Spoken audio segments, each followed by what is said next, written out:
Mais oui, mais c'est le débrief hebdo, mais oui, c'est bon, on est chaud. Oh là là, quelle semaine de fou. Même si j'ai pas des nouvelles très réjouissantes. Dans ce marché qui dévisse, avec cette casquette rouge conservée, après cette Fed qui a tout cassé cette semaine, dans des marchés, disons-le, oui, trop optimistes. Alors, allons-nous changer de casquette? Vous verrez que ça peut surprendre. Et avant le pourquoi, le comment, qu'est pas ça. Et tout de suite, bien évidemment, direction... Non, FT, non, pas les États-Unis, pas encore. On va d'abord commencer à se chauffer un petit peu. Bah oui, faut pas partir trop vite. Direction donc le Japon. La Banque centrale du Japon laisse ses taux directeurs inchangés et faibles, avec une inflation, autrement dit une hausse des prix à la consommation, qui dépasse encore l'objectif des 2%. Oui, toutes les banques centrales ont un objectif de 2% d'inflation. Et ce, durant 17 mois consécutifs. Bravo! C'est bien le Japon, tiens, un bon point. Si nous enlevons les prix les plus volatiles comme l'alimentation, ça nous donne une inflation au mois d'août à 3,1% comme au mois de juillet. Et si en plus de ça, on exclut les prix de l'énergie, le pétrole et le gaz, on est à 4,3% au mois d'août comme au mois de juillet. Ouais, on fait tout pareil au mois d'août qu'au mois de juillet. Côté Nikkei, même s'il fait les frais de la Fed, on verra ça un petit peu plus tard, on reste toujours dans une tendance primaire haussière. Et cette fois-ci, direction... Non, pas encore, ça fait deuxième fois au départ. En plus, FT, faut quand même faire honneur au roi Charles qui est venu en France. D'ailleurs, Charles, si tu regardes cette vidéo, content vraiment que tu sois venu et tu reviens quand tu veux. Donc, direction...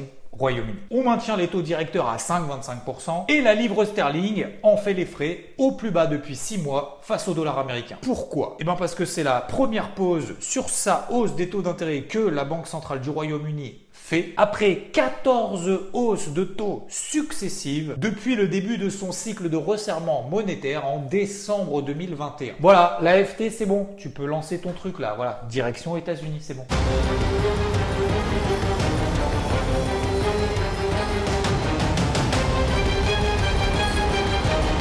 La Réserve fédérale américaine, sans surprise, non, a laissé ses taux directeurs inchangés entre 5,25 et 5,50%. Jusque-là, aucune surprise, aucune réaction du marché. Tout va bien. Et s'en est suivi le discours de Jérôme Powell qui dure toujours entre 7 et 9 minutes en disant, et c'est peut-être d'ailleurs la seule bonne nouvelle, qu'il est assez surpris de manière positive de la croissance des États-Unis qui tient malgré son relèvement des taux d'intérêt. Alors il a justement dit que ça allait lui permettre d'être encore un petit peu plus restrictif sur sa politique monétaire pour lutter encore un peu plus contre l'inflation. Et du coup, tous les membres du FOMC ont laissé leur perspective de taux, ce qu'on appelle les dot plots, à 5,6% en 2023. Donc là, le marché s'attendait peut-être à ce qu'il y ait un petit assouplissement là-dessus. Ah, ça n'a pas été le cas, donc première mauvaise nouvelle. Mais surtout, ce sont les projections pour 2024 et 2025 où on passe à une estimation médiane révisée à la hausse. On passe de 3,4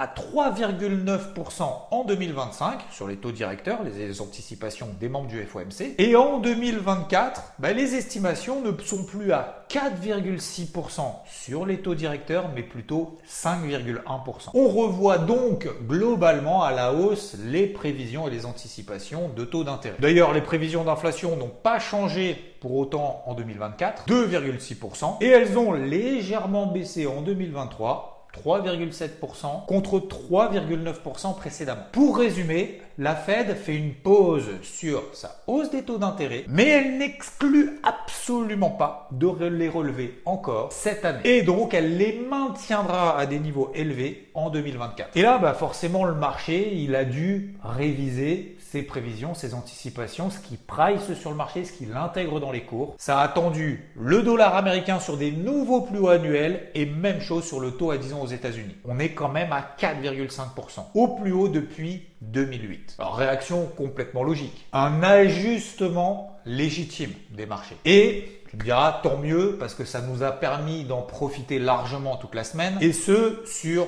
tous les indices. Mais, est-ce que c'est très grave ce qu'il a dit? Mais d'abord, parlons microéconomie. Donc le marché a baissé un peu partout dans le monde. Autant te dire que chercher des valeurs qui ont progressé cette semaine, c'est chercher et trouver une aiguille dans une botte de foin. Et en tête, nous avons SMCP, spécialisé dans les vêtements de luxe. Sandro, Claude Pierlot, Fursac et Magé, là, je sais même pas comment on se prononce d'ailleurs. Ouais, parce qu'en termes de vêtements de luxe, tu vois, si tu veux, bon, disons que je suis pas très qualifié dans le domaine. Bon, ben, elle s'est fait déboîter de 25%. Profit warning, réduction des objectifs. Justifié par quoi? Ralentissement économique et inflation persistante. On n'apprend rien de plus. Hein. Donc elle estime simplement que sa croissance sera modérée par rapport à 2022 et une marge d'EBIT comprise entre 7 et 9%. La sanction est lourde, mais disons que pour SMCP, c'est dans la continuité de sa tendance 2023, qui est pas faux folle. Vive le décès. Non, j'ai pas dit. J'ai pas dit. Non, j'ai pas dit le mot. Bon, si on en a quand même une où ça se passe bien. Gros résultat, grosse publication et grosse ambiance.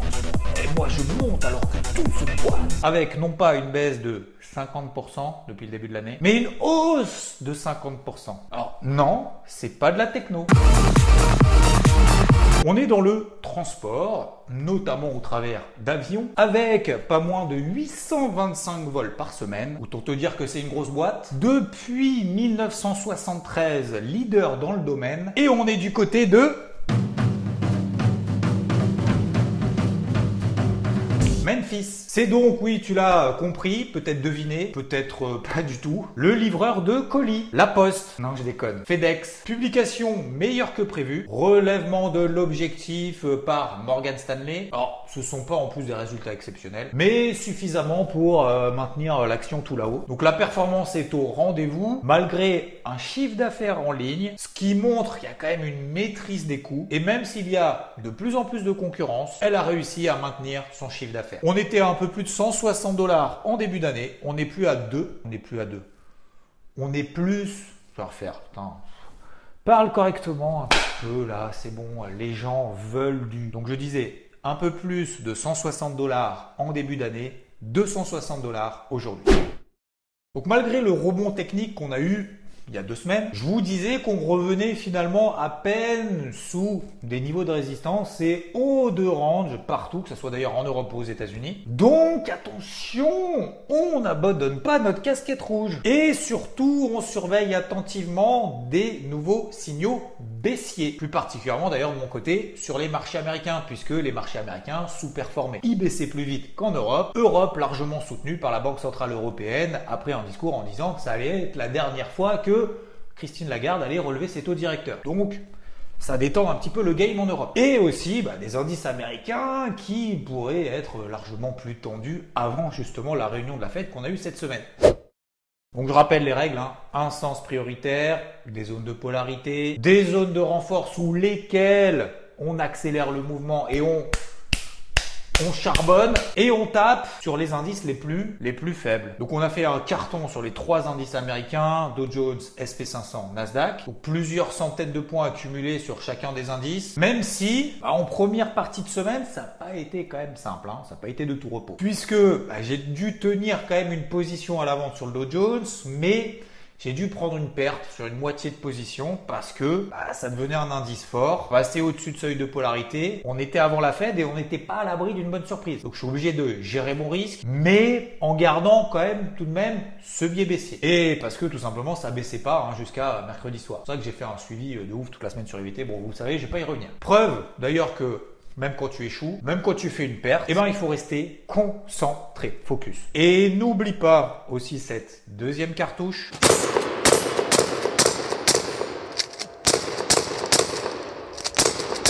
J'ai pas compté, mais ça fait 2 là, je crois. Que le marché peut te donner raison un peu plus tard. Et d'ailleurs, en fin de semaine, tous les objectifs ont été atteints ou presque, puisque grosso modo, ça correspondait au plus bas du mois d'août. Donc franchement, grosse semaine, ça fait vraiment plaisir. C'était clairement pas de tout repos. Ça demandait beaucoup d'énergie. Et arrêtez de me dire en commentaire, ouais, t'as l'air fatigué. Je ne suis pas fatigué, je suis au taquet, ok? Je sais pas pourquoi vous me dites ça. C'est parce que la lumière, peut-être que la lumière est dégueulasse, mais c'est pas, non, je suis pas fatigué, je suis à fond. La minute pédagogie avec Xavier Fenot. Alors attention, c'est pas parce qu'on a atteint quasiment tous les objectifs qu'il faut se relâcher. Ou alors qu'il faut tout de suite changer de casquette. Hop, hop, hop. Non, l'inverse. verte. Elle est où la verte? J'ai pas une casquette verte. Elle est où ma casquette verte? Elle est là, casquette verte. Donc on passe pas de casquette rouge, casquette verte, casquette rouge. J'achète, je vends, j'achète, je vends. Faut pas non plus se dire que tout ce qui est en train de se passer, ça y est, c'est la fin d'une ère. Ou à l'inverse, que je suis, ça y est, émotionnellement intouchable. Alors je vous dis toujours que quand on a des périodes de perte, il ne faut pas lâcher. Et ben aujourd'hui, je vous dis l'inverse. On se calme et on repose toutes les bases depuis le début. D'où ce que je vous partage d'ailleurs quasiment toutes les semaines, le carnet de bord. Ce qu'on vous partage sur IVT, les plans en début de journée, on repose les bases, les zones de polarité, on prend des graphiques sur des unités de temps longues et ensuite on réduit sur des unités de temps plus courtes, ce qui nous permet de nous poser. Alors aujourd'hui, avec ces prévisions un peu plus pessimiste. Là, on parle en termes de plateau de la Fed. Et ce ton plutôt ferme de Jérôme Powell, contrairement d'ailleurs à Christine Lagarde, qui a dit oui, la hausse des taux, ça y est, c'est fini, on passe à autre chose. Le marché a dû s'ajuster et corriger. Pour autant, et c'est là que ça m'interpelle, on a toujours 40% d'anticipation d'une hausse des taux à la dernière réunion de la Fed cette année, le 13 décembre. C'est-à-dire la même chose que la semaine dernière. Et on a toujours un pivot de la Fed prévu par le marché toujours au 31 juillet. Ça n'a pas bougé. D'un autre côté, on a aussi les indices européens qui restent dans des ranges. On était en haut il y a 2 semaines, on est en bas aujourd'hui. Que ça soit d'ailleurs sur le CAC, sur le DAX, et systématiquement depuis 6 mois, à chaque fois qu'on est en bas, ça rebondit. Alors tu vas me dire, oui, mais cette fois c'est différent parce que il y a un flux baissier important, donc forcément ça va lâcher. Alors effectivement, oui, je suis plutôt d'accord, mais est-ce qu'il y a une certitude absolue? Troisième chose, alors il y a aussi une hausse sur le dollar américain, une hausse des taux, une hausse du VIX, quand bien même elle n'est pas encore super inquiétante, mais est-ce que vraiment qui vient d'être annoncé cette semaine, c'est catastrophique. Genre panique générale, Black Swan, le début d'une nouvelle crise qui commence, je vous l'avais bien dit, tout ça. Ce qui m'en vient au dernier point, c'est français, ce qui m'en vient. On en vient au dernier point. Est-ce que nous serions pas simplement dans un ajustement, genre dans un moment où on tempère un optimisme qui a peut-être été un petit peu trop ambitieux, important. Est-ce qu'il ne s'agit pas simplement d'un discours un peu plus ferme que ce que les marchés espéraient, mais sans qu'il y ait vraiment de mauvaises nouvelles tangibles, ce que j'appelle les mauvaises nouvelles sonnantes et trébuchantes, comme par exemple un chiffre de croissance horrible ou une surprise horrible d'inflation qui progresse beaucoup plus que ce qu'on attendait, sorte de Black Swan. Pour moi, encore une fois, ce n'est que mon avis. Non. Et pourtant, c'est pas faute d'avoir cette casquette rouge depuis des semaines. Mais qu'est-ce qu'ils nous fait là? Il y a une autre raison et elle peut être aussi psychologique. Détends-toi, respire. C'est l'heure de réfléchir. Ah, pas trop quand même, ça fait mal à la tête. C'est l'instant psychologie. Lorsqu'on fait une belle semaine, on atteint des objectifs, on se dit ça a beaucoup baissé, du coup ça va monter, on a tendance à revenir sur le marché tout de suite là, à anticiper encore la suite et donc à faire des erreurs, c'est-à-dire ne pas avoir de plan, ne pas attendre de signaux, à ne plus avoir de rigueur, puisque voilà, il n'y a plus rien qui peut nous arriver, on a tellement ça établit en moins le marché que ça y est, c'est bon, on fait n'importe quoi, et donc à se mettre en danger. Et du coup c'est pour ça que j'utilise en fait ces casquettes, c'est pas juste pour faire joli, même si elles sont belles, même d'ailleurs la rouge est pas mal. La verte aussi est pas mal. On passe jamais d'une casquette rouge à une casquette verte. Ça marche pas. Les reverse comme ça, dire je vais choper le point haut, le point bas, et ce sans news majeure. Donc nous sommes encore une fois de manière tout à fait objective dans des ranges et je ne pense pas qu'il faille tomber dans... Je vais pas arriver à parler aujourd'hui. Je ne pense pas qu'il faille tomber dans un piège où tout va s'effondrer. On a, nous aussi, besoin de souffler pour prendre la température. Les marchés, c'est pareil. D'autant plus que la semaine prochaine, nous aurons, oui, les chiffres du PIB aux États-Unis ainsi que chiffres d'inflation aux États-Unis, le PCE, une inflation mieux pondérée que le CPI. Donc, je vous donne ici quelques niveaux au-dessus desquels on pourrait mettre progressivement à mal justement cette accélération baissière en place depuis la Fed. CAC 7230, DAX 15650, Dow Jones 34400, SP500 4380 et Nasdaq 14960. Attention donc aujourd'hui proche des bornes basses de ne pas être persuadé qu'on aura instantanément une réaction. Laissons le marché digérer, car même si on a profité de ce mouvement baissier, j'ai l'impression que ça rime encore, non? J'ai même pas fait exprès. Tout de suite, on a envie d'acheter. Passons donc d'abord à une casquette Merde, c'est pas la bonne. Une casquette bleue. Et d'ailleurs, avant de passer au crypto, Rodolphe a un message important à ce sujet, l'overtrading. Salut tout le monde, salut Xav. Enfin, vous passez bien évidemment comme d'hab un bon dimanche, un bon week-end. Je vous invite, et c'est là-dessus que je vais rebondir, à re-regarder l'interview d'hier matin, samedi matin de Xav. Très intéressante, très instructive. Et moi donc je vais rebondir très rapidement sur l'overtrading ou même l'over-investissement. On dit toujours l'overtrading, mais l'over-investissement c'est pas bon non plus. J'en ai beaucoup fait au début, on va dire au début de ma carrière, même si j'aime pas trop utiliser ce mot. C'est-à-dire qu'en fait, vous avez une vision beaucoup trop court terme. Moi, le premier, je faisais du scalping à fond, de l'intraday à fond.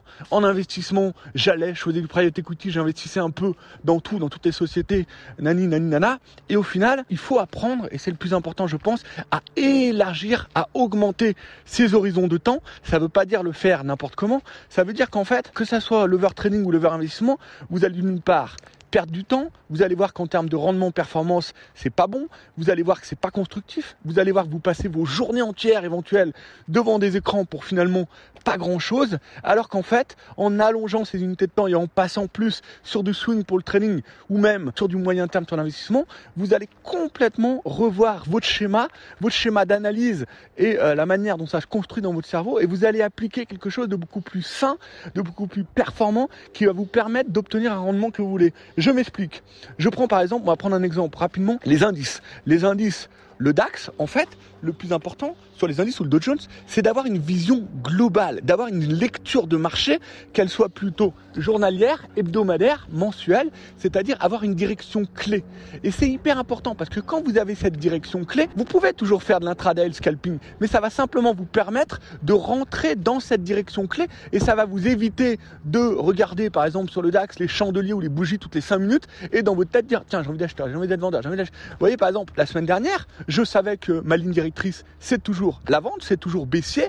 On revient en haut d'un range. J'attends de voir le lundi matin si ce haut de range tient. Si ce haut de range tient, alors je vais chercher une entrée plus intraday dans le sens de ma direction que je vais laisser courir jusqu'en bas du range qui a été fait hier matin, même hier soir, qui a été refait autour des 15 450, 15 500. Et au final, ce trade va me permettre de faire d'autres choses, de ne pas être obstiné, obsédé devant mes écrans, à analyser chaque changement, chaque bruit de marché. Et en fait, cet élargissement va me permettre surtout de mettre de côté le bruit de marché et c'est ça le plus important. Donc en trading, moi j'estime que l'overtrading c'est plutôt destructeur que constructif et donc en fait il faut avoir une direction générale, un sens général, une vision globale générale. Pour l'instant en ce moment elle est plus vendeuse et à partir de là je vais rentrer sur un trade plutôt intraday. Alors vous pouvez en faire quand vous êtes expérimenté entre 1 et 5 par jour, mais quand vous l'êtes un peu moins, suffit d'un ou deux trades bien exécutés par semaine et vous verrez à quel point votre performance, votre rendement va changer. Et c'est pour ça que je vous invite vraiment à revoir et à réécouter l'interview un peu longue d'hier matin de Xav qui est hyper importante. Et je termine là-dessus parce que je ne vais pas vous prendre 20 minutes, je pourrais en parler des heures. Sur l'investissement, c'est pareil. Regardez, par exemple, le luxe, on reprend l'exemple d'LVMH, vous voulez être acheteur en investissement moyen long terme. Au lieu de faire ces trucs à la mode, à la con, cette connerie de DCA contre laquelle je prêche et je prêcherai tout le temps, le luxe, si vous avez envie d'y rentrer en investissement, ça vous prend un tout petit peu de temps pour déterminer les zones mensuelles. On voit très bien que là, sur les 700, il y en a une première, sur les 550, il y en aura une deuxième, et éventuellement jusqu'à 400, bon, j'y crois vraiment pas, mais du coup, vous avez votre ligne globale directrice, même sur l'investissement, vous avez envie de rentrer en moyen long terme sur cette valeur qui a une forte croissance, notamment qui a des perspectives en Asie très développées, mais vous n'avez pas envie de rentrer n'importe comment. Donc, en fait, c'est ce que je vais appeler le swing qui va vous permettre de rentrer dans un investissement moyen long terme. C'est-à-dire, ça veut dire quoi ? Ça veut dire tout simplement qu'en fait, là, elle a déjà perdu 20%, c'est déjà pas mal. Au lieu d'être rentré n'importe comment à 900, 850, 800, n'importe comment toutes les semaines, vous avez des zones d'entrée. Et ensuite, alors après ça, faut être un peu plus expérimenté. Et encore, vous attendez simplement un signal journalier pour rentrer sur la valeur. Donc, que ça soit en trading ou en investissement, élargissez vos zones d'intervention, élargissez surtout votre unité de temps et à partir de ce moment-là, ça vous permet de déterminer des zones clés dans le sens de la direction que vous avez envie de prendre pour rentrer sur le marché. Voilà, ça sera pas mal, on fera une interview avec Xav, sur l'overtrading, sur comment appréhender et surtout ne pas faire d'overtrading, d'overinvestissement et vous verrez à quel point votre rendement en sera nettement amélioré. Allez, je vous laisse tranquille, je vous souhaite bien évidemment comme d'hab un très bon dimanche et une belle fin de week-end, je vous embrasse bien fort, merci, voilà.